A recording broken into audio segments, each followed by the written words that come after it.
Magandang araw po sa inyo mga kapistolero. Ginagawa po ba ninyo ito bago kayo magpunta ng range?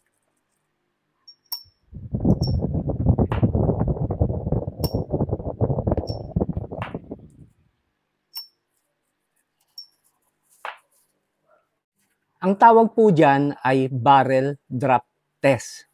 O sa Amerika, ang tawag po nila dyan ay plank test. At yan po ang pag-uusapan natin ngayon.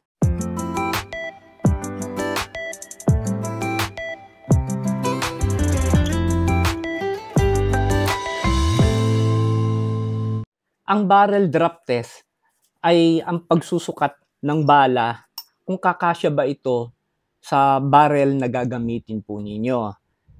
Yung iba kasi gumagamit ng mga yung mga bullet gauge, mga ganon. Pero ako, ang ina-advise ko, mas maganda mag-barrel drop test doon sa mismong barrel na gagamitin natin. Kasi ito naman talaga yung gagamitin natin. Yan, gaya nito, kasya siya, di ba? Kaya okay gamitin to.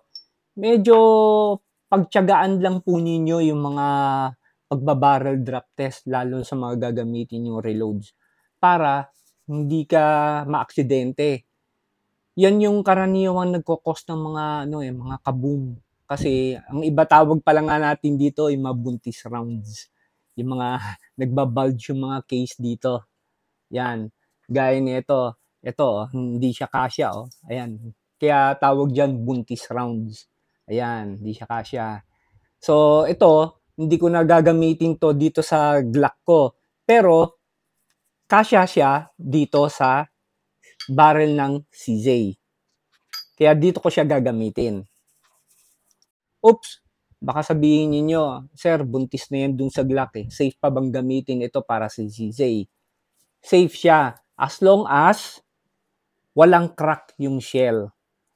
So, titingnan nyo munang mabuti bago nyo gamitin ay kung may crack yung shells. Lalo na dito sa part na to, sa may leeg.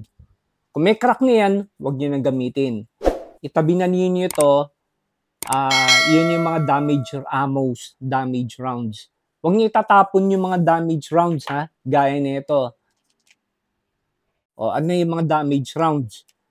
Yung mga hindi napalo ng mabuti ng primer o light primer strikes. Okay? Tapos, ito pa isa. Ayun. Yung ulo niya na damage, naiipit siya. Sayang naman yung case, di ba? Ayan. May natanungan ako doon sa gun store, sa Strong Hands. Sabi nila, Sir, dalhin po ninyo yung mga damage rounds ninyo o yung mga damage na bala ninyo, pwede po natin ulit i-reload. Kakalasing lang naman nila to eh. Tapos, re-reloadan nila ng bago. Napaka-importante ng pagbabarrel drop. Huwag nyo pong katatamaran ito. For safety purposes din po ninyo ito at sa mga kasama po natin sa range. Okay mga kapistolero, sana may natutunan kayo ulit dito sa topic natin. At sana makatulong po ito lalo na sa mga bagong gun owners. Maraming pong salamat sa pagsubaybay po sa aking Facebook page. Sa mga hindi pa po nagfa-follow sa aking Facebook page, please mag-follow po tayo. At kung nagustuhan po niyo itong video na to, paki-like na lang po. Hanggang sa muli po, ito po ang inyong kapistolero, kakwentuhan, kaibigan. Pistolerong Pinoy lamang po. Salamat ang marami. Be a responsible gun owner and to God be the glory.